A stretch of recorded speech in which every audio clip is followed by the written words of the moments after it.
Love this podcast? Support this show through the Acast supporter feature. It's up to you how much you give, and there's no regular commitment. Just click the link in the show description to support now.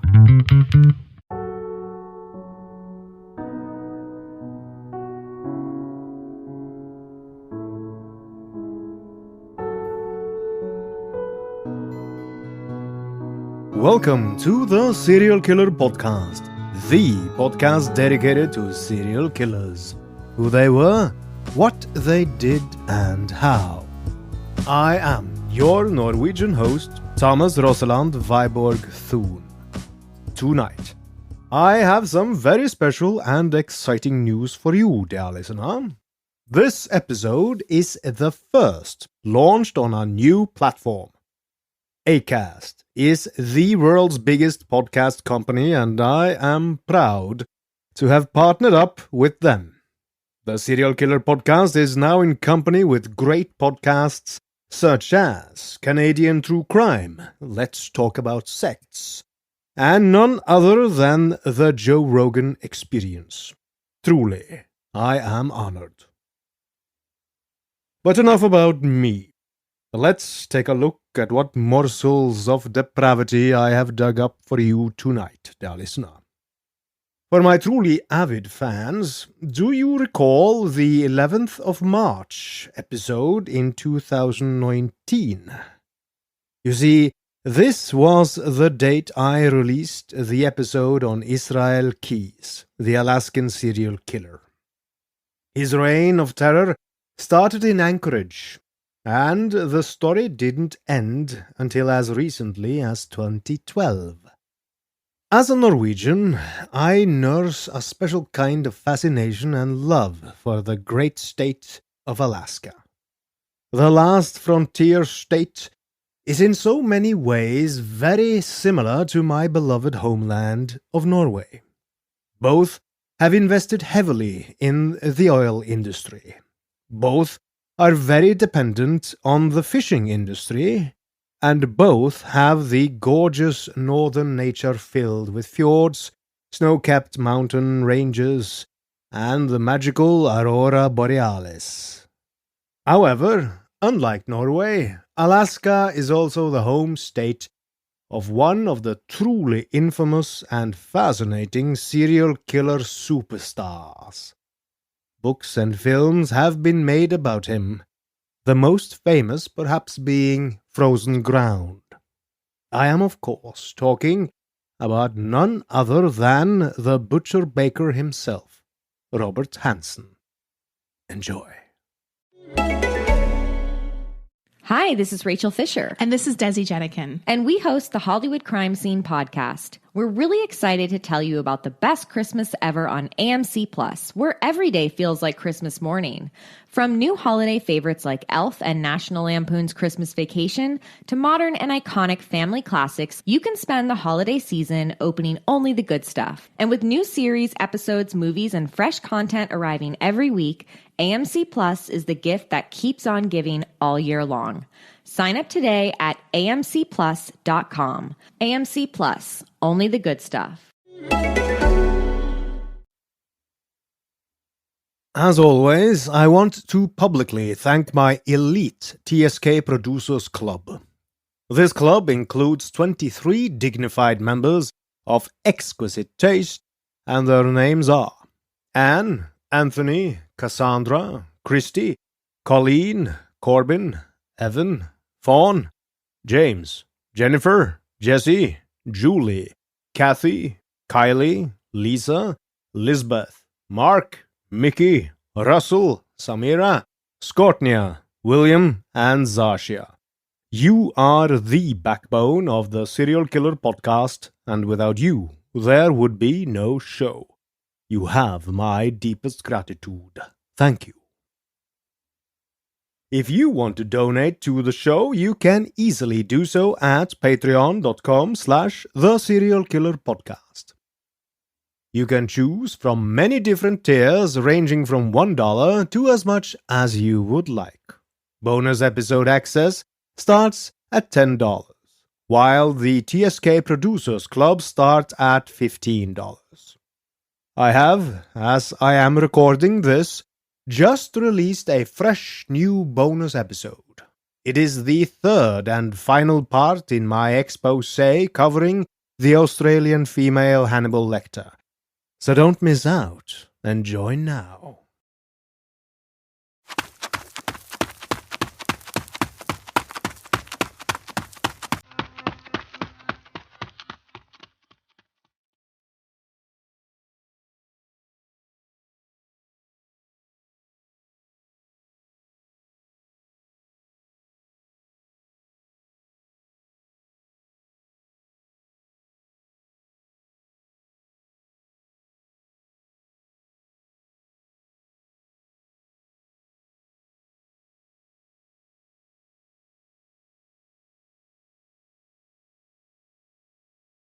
Imagine, if you will, dear listener, the city of Anchorage, in the great state of Alaska, on the 13th of June, 1983. A beautiful young woman is running. It is summer, but still the asphalt beneath her feet is cold, and so rugged that it feels like the soles of her feet are on fire. She doesn't stop running, though. She knows with absolute certainty that if she stops, if she hesitates even for a second, the hunter behind her, somewhere, will catch her and kill her. The young woman is not properly dressed for the Alaskan outdoors. She has a miniskirt on and a short jacket that's obviously meant to be pretty rather than practical. The name she goes by these days is Kitty Larson, but her parents always knew her as Victoria Matthew.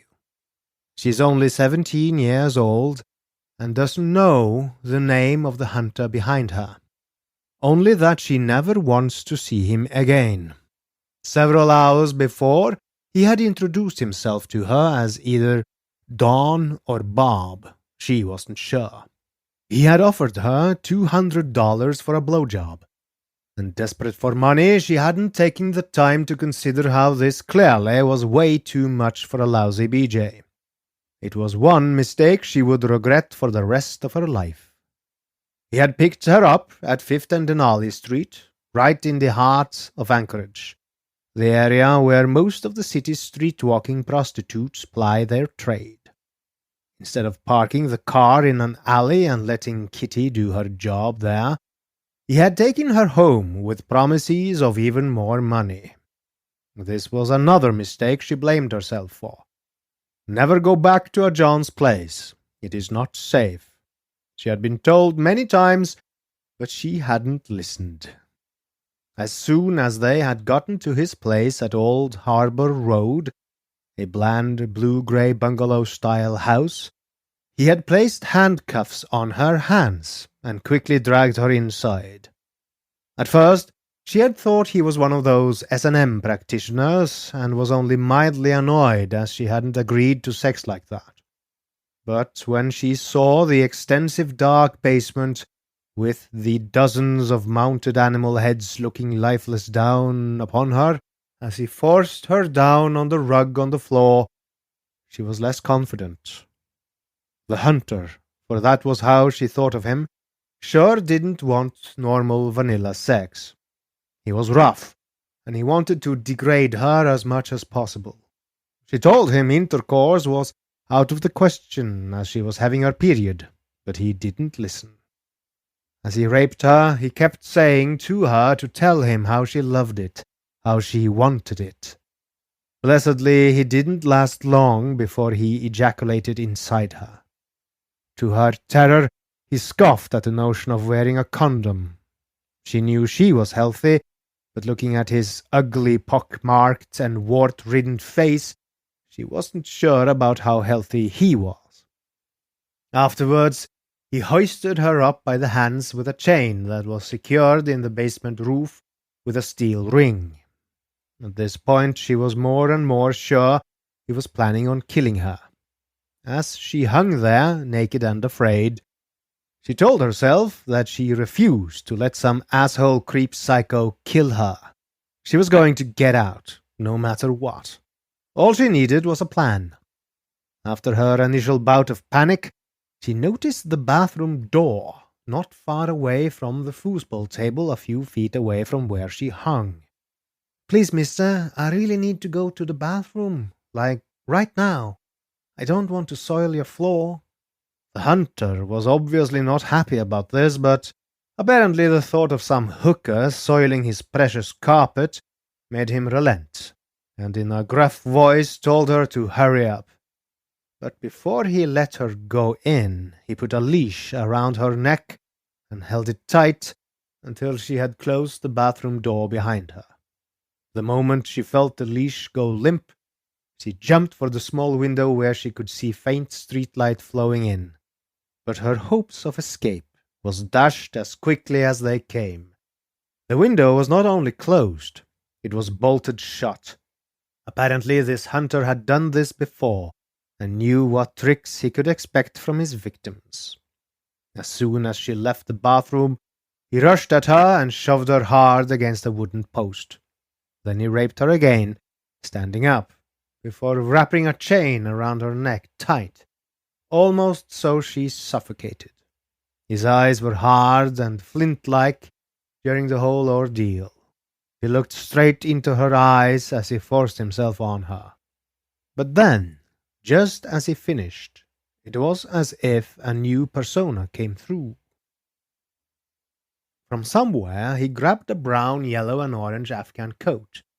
He looked almost kind as he wrapped her in its comforting folds. "I'm tired," he told her. "I haven't slept in a long time. I'm gonna go to sleep on the couch. And don't wake me up, or you'll make me mad. And you don't want to see me mad." She hadn't noticed his stuttering before, but now it was very prevalent. His face regained its hardness, and his eyes were flinty and far away. Most important, a gun was in his hand. Kitty tried to look compliant. He reacted by walking away without even changing his expression. Then he turned on the television. He told her she could watch TV while he slept. And while he slept, she thought about her mother and father and all the people she loved. She was growing confident that the chance of seeing any of them again was fading fast. Looking around the den, dimly lit by the dusky rays of the Alaskan midnight sun, she took proper stock of her surroundings. A clock, its hands never seemed to move. A computer, a rack of women's clothes, a pool table, the foosball table. But what sent a chill through her were the sheer amount of all the hunting trophies. On the floor was the bearskin rug where he had raped her. In the corner were piles and piles of wolf hides. Huge caribou and goat heads graced the paneled walls. Stuffed ducks and other game birds appeared to fly from their mountings. A stuffed fish rested on a coffee table. She had known hunters, after all, this was Alaska, but this guy took it to a new level. He clearly loved to kill. It did not seem like a long time had passed since he had fallen asleep, but suddenly he was wide awake and by her side again. She began to cry and told him all she wanted was to see her mother again. A small, crooked smile came upon his lips as she said this. He told her not to worry. He had taken 7 other girls to his basement and usually kept them there for a week. But he really liked her. He was going to treat her special. Sobbing now, she asked why he was doing this. His face wasn't moved at all by her tears, but, surprisingly, he answered her. I quote, "I used to work on the North Slope, and I'd come down to Anchorage and have to spend $200 for a girl, and to go to some room for no more than 10 or maybe 15 minutes. Well, I'm gonna get my money's worth now. I'm gonna bring him to my house and do what I please. But I like you so good, I'm gonna take you to my cabin. and make love to you one more time. Then I'll have you back here around 11 o'clock in the morning." End quote. Kitty didn't believe him for a second, but she enthusiastically agreed to this as she knew it would buy her some time. Before she could make fake promises of not telling anyone about what he had done to her, he spoke again. I quote, "Even if you are stupid enough to tell on me, well, I'll have an alibi. My friends will say I went to the lake with them." End quote. Then he took the chains off her and told her to get dressed. He was going to take her out to Merrill Field, where he had a small plane. Then he would fly them both out to his cabin in the woods. Kitty planned to bolt immediately after they got outside. She carried her pretty shoes in her hand. It was hard to run in pumps, and she wanted to dump them when she made her break. She would wake up this slumbering middle-class neighborhood with blood-curdling screams if she had to. It did not matter if he shot her. They did not go outside, though. The car was waiting in the garage, far away from nosy eyes. He made her lie on the floor in the back seat, then gingerly laid a green army blanket on top of her. Soon they were driving through the half-light, presumably on the way to downtown Anchorage. In the car, Kitty momentarily considered a surprise attack. She had seen the gun and the rope in the front seat next to her captor. The idea of throwing the blanket over him, thus covering his head so he could not see, occurred to her. However, the thought of him then losing control of the car and wrecking it, killing them both, stayed her hand. Kitty struggled to stay under control. As they drove on, another plan came to her, and this one could perhaps even work. Kitty had a room at the Big Timber Motel, and Merrill Field was just down the street from it. She thought her captor had no way of knowing where she was renting a room, and her idea of escape began to bloom in her mind. At the airport, the man parked near his plane, then went to the rear of the car and began pulling things out of the trunk. He started making a steady pilgrimage between the car and the plane. The driver's door had been left ajar, and Kitty watched him go back and forth, waiting for her chance. She told herself again that this motherfucker could forget about killing her and that she could escape. She had to. At the word go, in her head she leapt. She sprung through the door like a startled doe and started to run frantically, driven by pure fear. Barefoot in the gravel, handcuffed, tears swimming down her eyes. She looked back for just a second. He was coming after her with a gun. He was screaming furiously, "I'm gonna get you!" His short legs, he was not a tall man, were pounding as fast as they could. It seemed like hours before her feet carried her into a used car lot. Not sure what to do next, she ducked behind one of the cars. No, that wouldn't work, she told herself. The guy was right behind her. Just as the assailant started to close in, Kitty spied a truck coming down the road. She dashed into the street and waved madly. But the guy in the truck didn't stop. Kitty screamed. Finally, the driver slammed on his brakes. "Are you all right?" he asked as she leapt into the truck and slammed the door behind her. "No, he's gonna kill me." "Who's gonna kill you?" Kitty didn't answer. The truck lumbered forward, slipping up through the gears. Kitty looked back at the man who was chasing them, only a few yards behind the lumbering truck. She remembered what he had told her when he forced her onto the floor of his car. "Don't cause problems," he had said, "because whoever sees you in my car, I'm gonna have to kill them and you." She frantically told the driver to take her to the Big Timber Motel. The driver suggested they instead head to the local police station, considering the man who he by then had noticed chasing them with a gun. For some reason, and here I truly am at a loss, dear listener, Kitty refused this offer. She yelled at the driver to just stop and let her out instead. She had seen the hunter give up and retreat, and considered herself safe. The truck pulled up at the Mush Inn Motel, right down the street from the Big Timber where she had her room. A dazed Kitty Larson got out, went to the front desk, and had the desk clerk call her pimp, who came by cab a few minutes later. The driver of the truck, meanwhile, drove straight to the Anchorage Police Department and reported the incident. Back at the Big Timber Motel, Kitty's pimp was having a hard time figuring out what to do with her. She was shaking with tears. She was hysterical. Between sobs, she demanded that he get the handcuffs off. The pimp wasn't having much success. He couldn't calm her down, and the handcuffs stubbornly resisted his best efforts to remove them. The hunter hadn't used those silly handcuffs you can buy at sex shops. This was police standard heavy-duty steel handcuffs that required the correct key to open. A key he did not have. The pimp tried to calm Kitty down, but to no avail. She was completely out of it.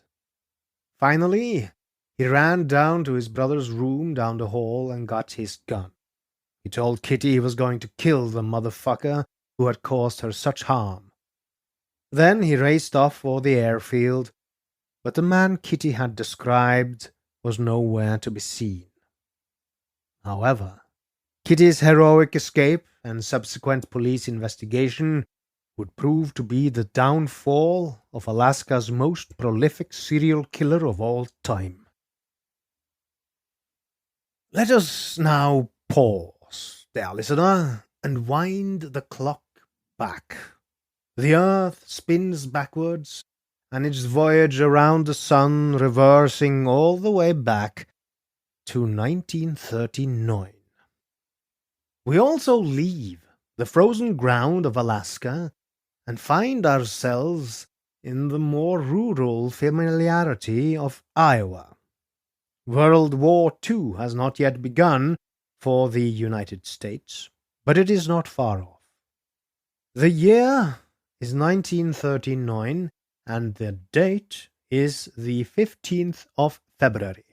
The town is Esterville, and Ronald Reagan stars in the blockbuster film Girls on Probation.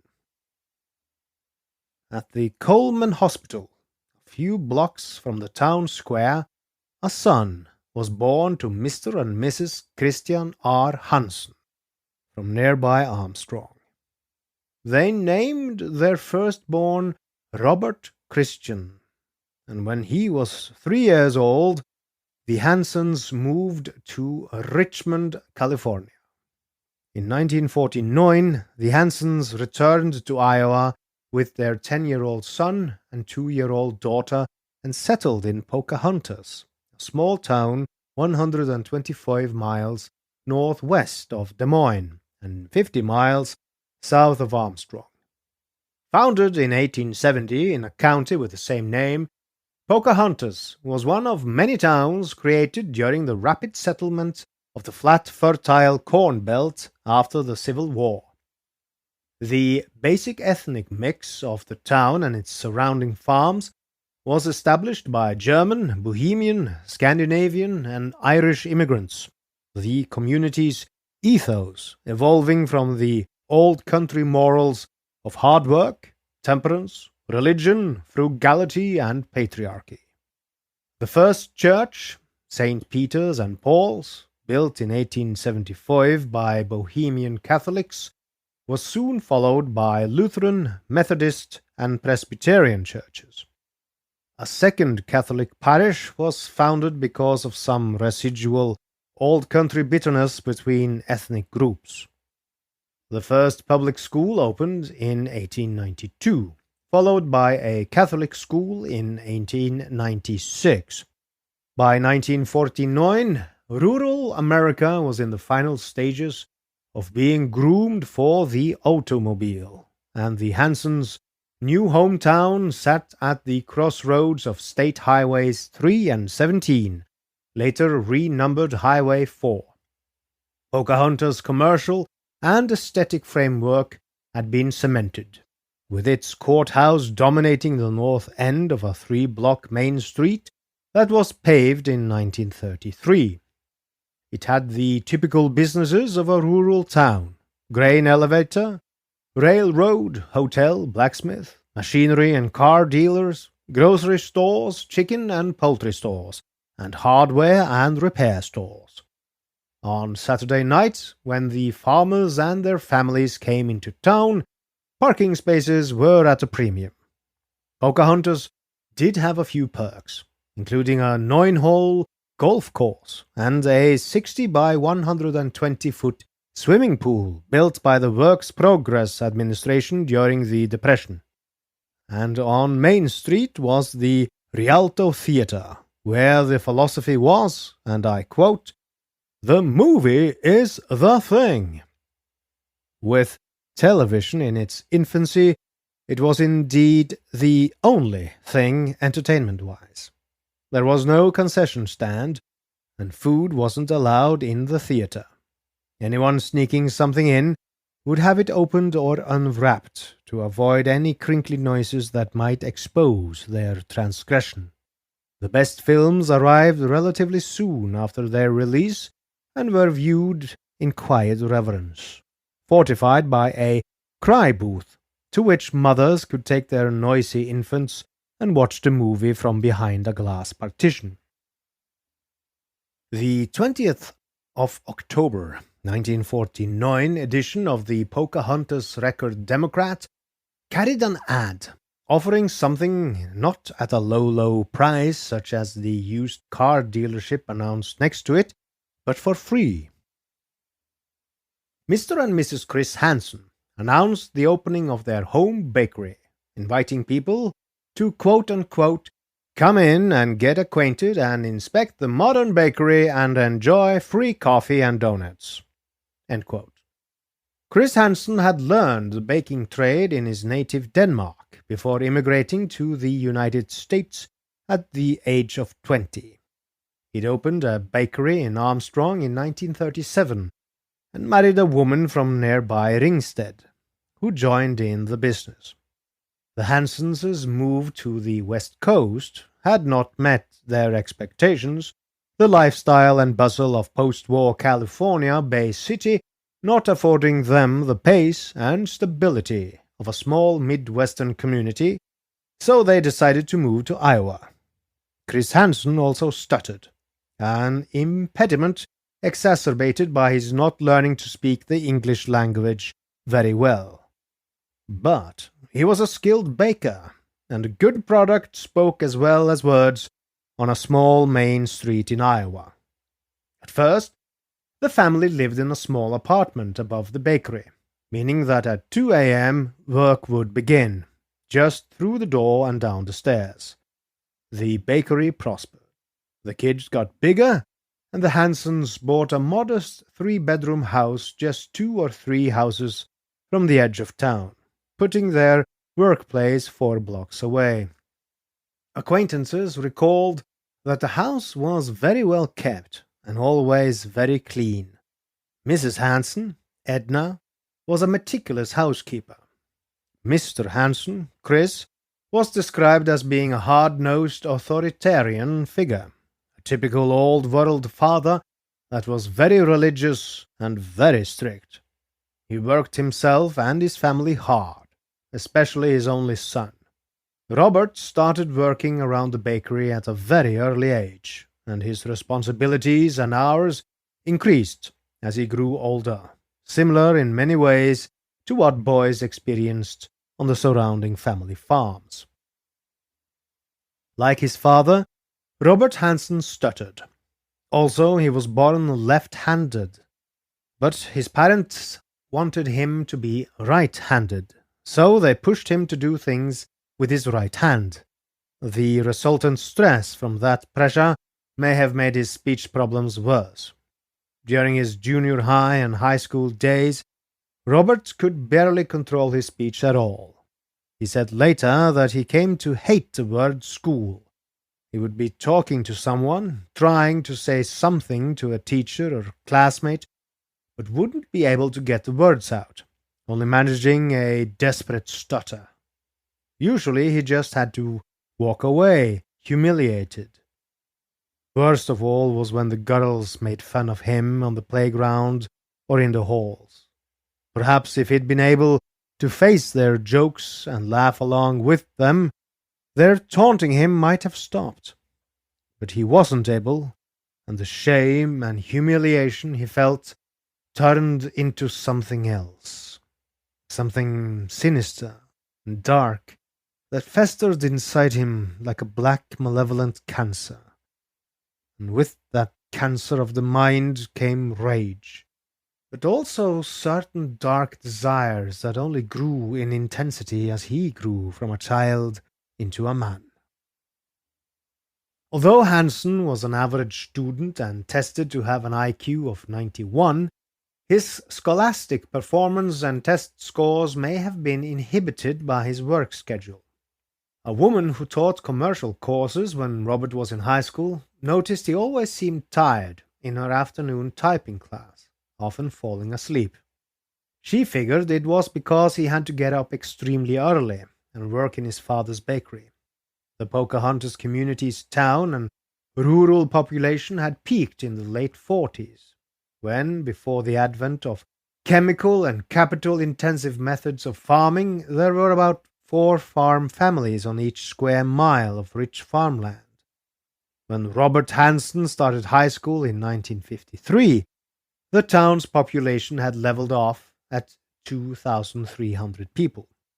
Recreational activities for teenagers continued to expand, and a skating rink was built, eventually converted to a bowling alley. The Chief Drive-In Theater opened, with offerings of low-cost B-movies combined with an abundant variety of food at the snack bar. And a completed highway system provided teenagers access to several dance halls within a 40-mile radius of Pocahontas. Up to the mid-50s, the dance halls catered almost exclusively to adults, but with the birth of rock and roll, teen dances became a regular fixture at the ballrooms. Frequently, dance party tours would roll in a busload of top 40 stars to perform their hit songs. For $1.50 admission, the kids got to dance and watch the performances.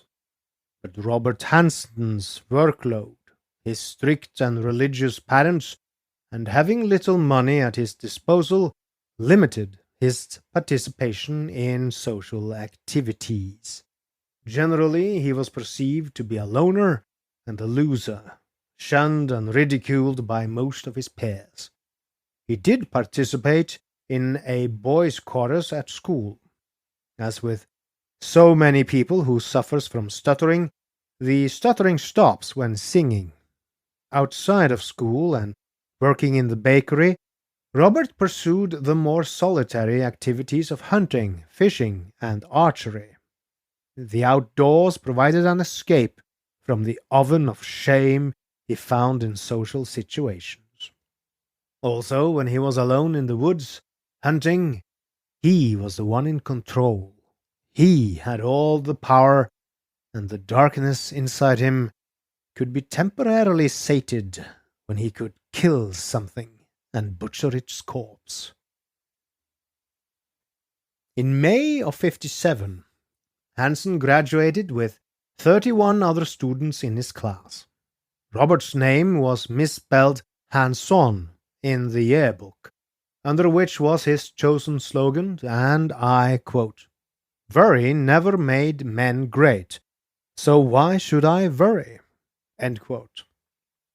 Robert continued to work in his father's bakery after graduation, then enlisted in the Army Reserves, and went to basic training at Fort Dix, New Jersey. Being away from home, and in the more cosmopolitan Northeast, he discovered some new things he liked: Chinese food and Matt Helm detective stories. Also, he had his first sexual encounters. Sadly, I have not been able to glean if those were with girls he managed to seduce or prostitutes he had to pay.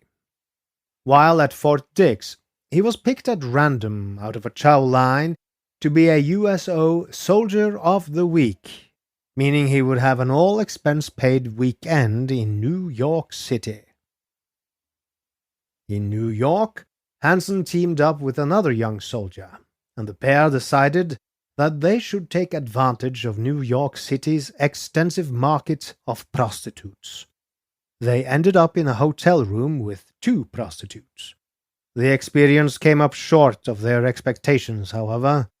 It was just a quick jump into bed, and a few minutes later it was all over. Robert had other encounters with prostitutes while he finished out his active duty stint at Fort Knox, Kentucky. On the weekends, he'd go into Fort Knox, and again it was strictly wham bam, thank you ma'am. These were rapid and short-lived sexual experiences, and they did nothing to sate Robert's burgeoning deviant desires. He wanted to take his time, feel in control, but the prostitutes wouldn't allow him more time than what his failing body could accomplish. So he was left wanting more, much more. And with that, we come to the end of part 1 of the saga of Robert Hansen, the Butcher Baker. I hope you enjoyed listening to me telling it to you. This will be a longer series consisting of several episodes, as Hansen's story is a lengthy and fascinating one. So, as they say in the land of radio, stay tuned. Finally, I wish to thank you, dear listener, for listening. If you like this podcast, you can support it by donating on patreon.com/theserialkillerpodcast, by leaving a review on Apple Podcasts, facebook.com/theskpodcast, or by posting on the subreddit The SK Podcast. Thank you. Good night and good luck.